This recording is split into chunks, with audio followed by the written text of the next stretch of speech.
गाजियाबाद के civil line इलाके में दर्दनाक हादसा हुआ है। खुले नाले में गिरने की वजह से हादसा पेश आया। कार में कुल 6 अफराद सवार थे, जिनमें 2 बच्चे भी शामिल हैं। हादसे में 2 अफराद की मौत हो गई है, जबकि 4 जख्मी बताए जा रहे हैं। पार्टी अटेंड करके लौट रहा था, उनकी गाड़ी जो कि रिट्स थी, एक नाले में गिर गई अनियंत्रित होकर। नाले में गिरने से 2 लोग जो कि अंदर थे उनकी मौत हो गई। बाकी लोगों को रेस्क्यू करके तत्काल हॉस्पिटल में एडमिट कराया गया। उनकी स्थिति अभी स्टेबल बताई जा रही है, फिर भी उनको ऑब्जर्वेशन में रखा गया है।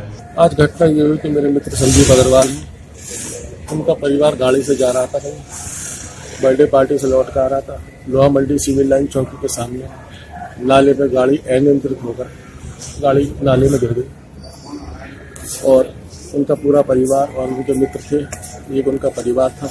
गाड़ी अनियंत्रित होकर नाले में गिर पड़ी। पुलिस ने कार्रवाई करी और उसके बाद में क्रेन वगैरह बुला के पुलिस ने। वहीं गाजियाबाद के राजनगर इलाके में एक कार हादसे का शिकार हो गई, जिसकी वजह से कार ड्राइवर की मौके पर ही मौत हो गई। कार चलाने वाले शख्स की उम्र 18 साल बताई जा रही है। वाज़ेह है कि खंबे में टकराने की वजह से ये हादसा हुआ।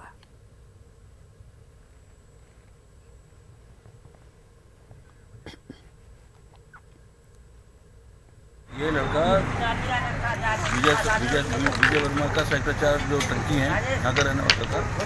इसके पिताजी का नाम संतोष, वो विजय है। ये गाड़ी सीखने के लिए रात को 12 बजे घर से गाड़ी ले करके सीखने के लिए आया।